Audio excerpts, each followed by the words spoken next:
Hello ratbags, it's Jade. Welcome to a special Conan Exiles video today. The Isle of Siptah is about to launch and I thought it's time I give you 10 things you need to know about the latest expansion DLC coming out today for PC and Xbox and PS4 in the future. So make sure you like, make sure you subscribe and let me deliver you the 10 most important things you need to know and whether or not it'll help you decide to buy the game. So number one, of course, is that release date. It's going to be coming out on the 15th of September in early access on Steam. The latest Steam dev vlog gives a lot of information, including obviously the price, $19.99 US, and it's reportedly going to be going up to $39.99 when it leaves early access next year. Of course, the most controversial change is the console release date. Up until this year, every single piece of content that has come out for Conan Exiles has appeared on console either on the same day or within just a few weeks, with 4 updates to the game last year, as well as 4 big pieces of cosmetic DLC. They all pretty much launched at the same time. So this is a big change not to be launching it all. Xbox and PlayStation have just simply been told that it will be coming in early 2021 with the full release of the DLC. So why did this happen? Well, obviously COVID-19 has taken much more of an impact than I think a lot of people thought. And with Funcom obviously operating out of Norway and having studios in America as well as the rest of Europe, they found it harder than most to carry on getting their work done. ZPX, one of their development studios in Portugal, has experienced one of the biggest block and shutdowns. Likewise, Testronic, a Polish Q&A partner team, have also found significant issues since the COVID virus. This apparently is why they've had to go in early access and why we're not seeing a console release at the same time. Add to that, the lead developers did also say that they expanded on the idea of Siptah. It was originally meant to be a much smaller map. As they kept developing it and as the COVID situation took over, they decided to keep on expanding it since they really didn't have much choice or had a lot of extra time. You guys know I wasn't very happy with this. I still see plenty of other reasons and ways they could have maybe made this a little bit better. Certainly by at least telling people earlier. But that's what it is. It won't be coming out to console until early part of next year. We can only hope that once it does launch on console and out of early access on PC, it will be as smooth as a rhino's horn. Conan Siptah changes things up dramatically. You will not be able to transfer across from server to server like other games like Ark or even DayZ. You will be starting at level 1 as a brand new shipwrecked survivor. In fact, you're meant to be a prisoner bound for the exiled lands. Something mysterious happens and you find yourself awoken on the shores of the Isle of Siptah. The lore, of course, binds it all together with the Elder race and much more of the same sort of systems and stories you've seen while exploring. They haven't actually ruled out in the future possibly being able to transfer with characters across from server to server, but they have stated that at launch, for sure, you're going to have to start at level 1.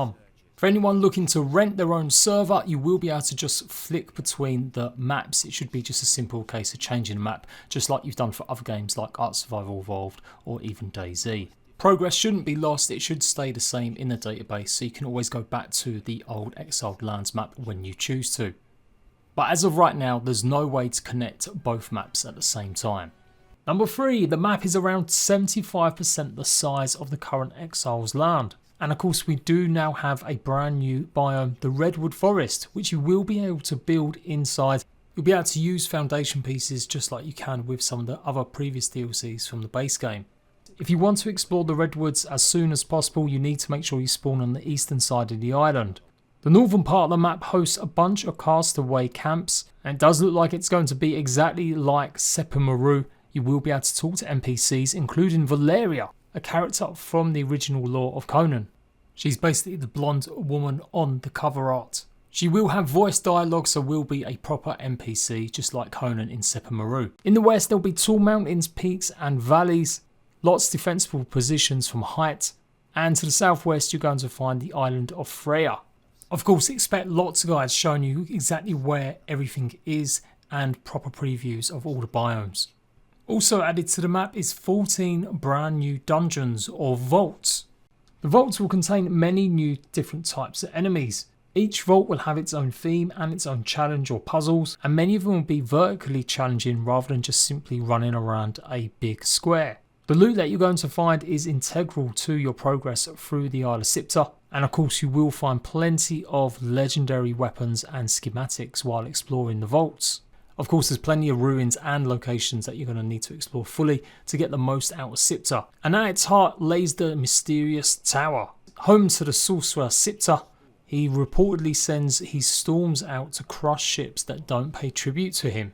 Protecting that tower is the maelstrom. Very similar to the sandstorm on the Exiled Land, but this time it actually delivers something that the original game kind of has left out. Of course, the trailer for Conan Exiles starts off with the sandstorm approaching, and Conan, after rescuing a brand new prisoner, gets attacked by creatures in that storm. But they finally fulfilled that, and this time the DLC will contain storms that bring forth creatures and monsters. There are also some big changes to how you get Thralls. No longer will you be running to the same tired old locations to get them high valuable Thralls. Instead, you will be chancing it when a surge storm drops them. This is going to be the only way that you're going to be able to get Thralls, by knocking them on the head and dragging them away and hopefully avoiding other players and monsters. You'll still need to put them through a wheel of pain just like normal, but the more you explore and the more you gain power, you may be able to control exactly how and when the surges will fall. This way you'll be able to plan when you want to go and get some and hopefully avoid other players, particularly on PvP. You're going to need some brand new building pieces to defend you against them horrible creatures in the storm. First off, we have Flotsam. It's going to be tier 1, and as I mentioned, you're going to be able to build it in the redwoods into the tree trunks themselves and set yourself up a nice little Ewok village. Followed by the tier 3 Stormglass building set. With its brand new glass, proper glass panes, I think it's going to be very popular amongst the builders in the community. The Stormglass set is going to have exactly the same features as the Blood and Sand pack, so pretty much lots of vaulted ceiling pieces. It's really good for building massive forts and castles.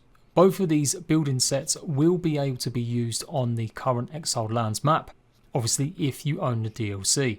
Something else that comes along with that building set, of course, is the Rhinos. No longer will they just be pets, you will now obviously be able to ride them alongside horses on Siptah. The Rhino has 2 attacks. You'll be able to hit enemies with its powerful charge, and while standing still you will be able to use its horn to also do an attack. It apparently has a large area of effect, so you may need to make sure you're jumping out of the way. It's not going to be as quick or agile as your horse, but certainly is going to have more health and it will need more hit points. Take too much damage though and it will throw the rider. You still will be able to gain perks in it just like the other pets and mounts in the game, and you can wield spears and bows while riding atop the Rhino's back. There's going to be 3 travel saddles, light, medium, heavy, and obviously it can be doing the same sort of thing as the horse saddles. And of course it's still going to have a cavalry and a war saddle added to it too, plus a special version called a white Rhino. Somewhat stupidly, they've made this an early access creature only, which might leave some console fans even more disgruntled. Of course, there's also going to be a whole host of armour sets, brand new weapons, although the majority of them are looking like reskins.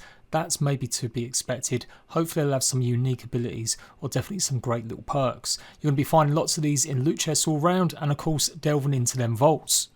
Alongside the release of the DLC, the game is having significant changes to PvP, temperature systems and progression.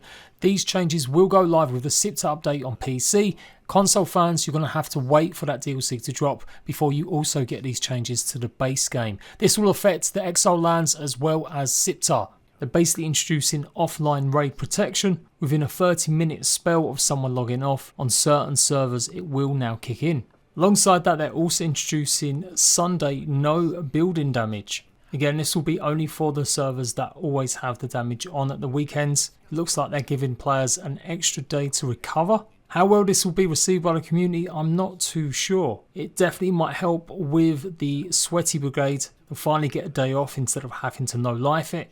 But for sure, it's part and parcel of games like these. Sometimes you do want a server where you can actually go and have some combat and actually do some raiding. You guys let me know.